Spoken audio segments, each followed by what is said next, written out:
ಸ್ನೇಹಿತರೆ ನಮಸ್ಕಾರ. ನಾನು ವಿನೋದ್ ಖೋಡ. ಜಾರ್ಖಂಡ್‌ನಲ್ಲಿ 24 ದಿನಗಳಿಂದ ನಡೆಯುತ್ತಿದ್ದ ವಿದ್ಯಾರ್ಥಿಗಳ ಹೋರಾಟಕ್ಕೆ ಅಂತಿಮವಾಗಿ ಜಯ ಸಿಕ್ಕಿದೆ.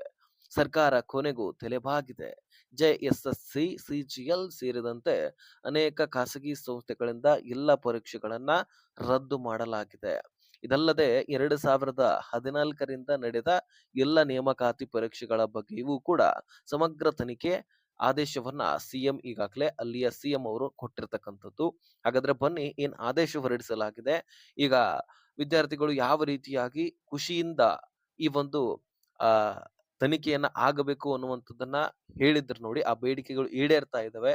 ಸೊ ಯಾವ ರೀತಿಯಾಗಿ ಖುಷಿಯನ್ನ ವ್ಯಕ್ತಪಡಿಸ್ತಿದ್ದಾರೆ ಎಲ್ಲವನ್ನು ಕೂಡ ಈ ವಿಡಿಯೋದಲ್ಲಿ ನಾವು ಗಮನಿಸ್ತಾ ಹೋಗೋಣ. ಸಾಧ್ಯವಾದ್ರೆ ನೀವು ಈ ವಿಡಿಯೋನ ಕೊನೆವರೆಗೂ ಸ್ನೇಹಿತರೆ ಜಾರ್ಖಂಡ್ ಸರ್ಕಾರ ಏನು ತೀರ್ಮಾನವನ್ನ ತೆಗೆದುಕೊಂಡಿದೆ ಅಂತ ನೋಡೋಣ. ಆಗಸ್ಟ್ 17 ಸೋಮವಾರದಂದು ಮುಖ್ಯಮಂತ್ರಿ ಹೇಮಂತ್ ಸೊರೇನ್ ಅವರ ಅಧ್ಯಕ್ಷತೆಯಲ್ಲಿ ಜಾರ್ಖಂಡ್ ಸಚಿವ ಸಂಪುಟದ ಒಂದು ಮಹತ್ವದ ಸಭೆಯನ್ನ ನಡೆಸ್ತಾರೆ. ಈ ಸಭೆಯ ನಂತರ ಸಿಎಂ ಸೊರೇನ್ ಅವರು ದೊಡ್ಡ ಘೋಷಣೆಯನ್ನ ಮಾಡಿದರು. ಅವರು ಹೇಳ್ತಾರೆ, ಜಾರ್ಖಂಡ್ ಸಿಬ್ಬಂದಿ ಆಯ್ಕೆ ಆಯೋಗ ಅಂದರೆ ಜೆಎಸ್ಎಸ್ಸಿ ನಡೆಸಿದ ಸಿಜಿಎಲ್ ಪರೀಕ್ಷೆಯನ್ನ ರದ್ದು ಮಾಡಲಾಗಿದೆ. ಟಿಡಿಪಿಎಲ್ ಎಂಬ ಖಾಸಗಿ ಸಂಸ್ಥೆ ನಡೆಸಿದ ಎಲ್ಲ ಇತರ ನೇಮಕಾತಿ ಪರೀಕ್ಷೆಗಳನ್ನು ಕೂಡ ನಾವು ರದ್ದು ಮಾಡಿದೀವಿ ಅಂತ ಹೇಳಿದ್ರು. ಇದು ವಿದ್ಯಾರ್ಥಿಗಳ ಪ್ರಮುಖ ಬೇಡಿಕೆ ಆಗಿತ್ತು ಕಣ್ರಿ. ಮತ್ತು ಈ ಟಿಡಿಪಿಎಲ್ ಸಂಸ್ಥೆಯ ಮೇಲೆ ಅವ್ಯವಹಾರದ ಆರೋಪ ಇತ್ತು ಮತ್ತು ಜಾರ್ಖಂಡ್ ಪೊಲೀಸರ ಕ್ರೈಮ್ ಇನ್ವೆಸ್ಟಿಗೇಷನ್ ಡಿಪಾರ್ಟ್ಮೆಂಟ್ ಅಂದ್ರೆ ಸಿಐಡಿ ತನಿಖೆ ನಡೆಸುತ್ತಿದೆ. ಹಾಗಾದ್ರೆ ಈ 24 ದಿನದ ಹೋರಾಟ ಹೇಗಿತ್ತು ಸ್ನೇಹಿತರ? ಈ ತೀರ್ಮಾನವು ವಿದ್ಯಾರ್ಥಿಗಳ 24 ದಿನಗಳ ನಂತರ ಒಂದು ನಿರಂತರ ಹೋರಾಟದ ನಂತರ ಬಂದಿದೆ. ಸೊ ಜುಲೈ 22ರಂದು ಸಿಐಡಿ ಅವರು 14ನೇ ಜಿಪಿಎಸ್ಸಿ ನಾಗರಿಕರ ಸೇವೆಗಳ ಪ್ರಾಥಮಿಕ ಪರೀಕ್ಷೆಯಲ್ಲಿ ಅವ್ಯವಹಾರ ಆರೋಪದ ಮೇಲೆ ಪ್ರಕರಣ ದಾಖಲಿಸಿದರು. ಈ ತನಿಖೆಯಲ್ಲಿ ಟಿಡಿಪಿಎಲ್ ಸಂಸ್ಥೆಯ ಒಂದು ಪಾತ್ರವೂ ಕೂಡ ಬೆಳಕಿಗೆ ಬಂದಿತು. ಇದರ ನಂತರ ರಾಂಚಿಯ ಜೈಪಾಲ್ ಸಿಂಗ್ ಮುಂಡಾ ಕ್ರೀಡಾಂಗಣದಲ್ಲಿ ವಿದ್ಯಾರ್ಥಿಗಳು ಧರಣಿ ಆರಂಭಿಸಿದರು. ಅವರು ಕೆಲವು 14 ದಿನಗಳಿಂದಲೂ ಕೂಡ ಉಪವಾಸ ಸತ್ಯಾಗ್ರಹವನ್ನ ಮಾಡ್ತಾರೆ. ಅವರಲ್ಲಿರ್ತಕ್ಕಂತಹ ಕೆಲವೊಂದಷ್ಟು ಜನ ಆಗಸ್ಟ್ 10ರಂದು ಅವರು ವಿಧಾನಸಭೆಗೆ ಮೆರವಣಿಗೆ ನಡೆಸಿದರು ಮತ್ತು ಆಗಸ್ಟ್ 20ರಂದು ಸಿಎಂ ನಿವಾಸಕ್ಕೆ ಮುತ್ತಿಗೆ ಹಾಕ್ತೀವಿ ಅಂತ ಹೇಳ್ಬಿಟ್ಟು ಎಚ್ಚರಿಕೆಯನ್ನು ಕೂಡ ಕೊಟ್ಟಿದ್ರು.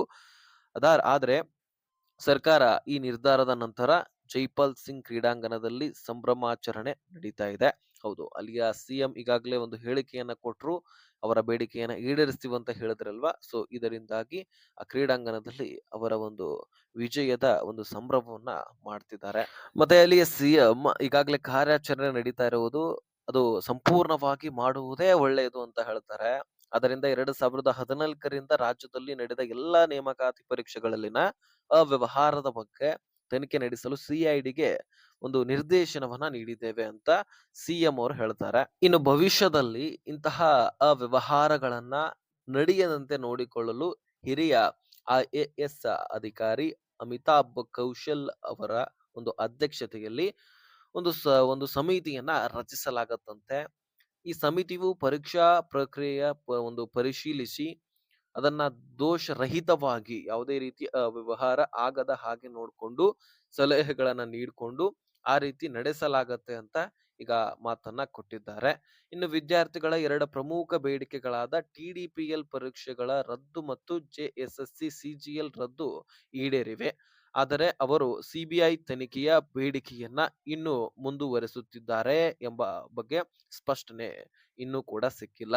ಈ ಹೋರಾಟದಲ್ಲಿ ಬಂಧಿತರಾದ 21 ಜನರಲ್ಲಿ ಮಾಜಿ ಜೆಪಿಎಸ್ಸಿ ಅಧ್ಯಕ್ಷ ಹಾಗೂ ಟಿಡಿಪಿಎಲ್ ನಿರ್ದೇಶಕರು ಕೂಡ ಇದ್ದಾರೆ.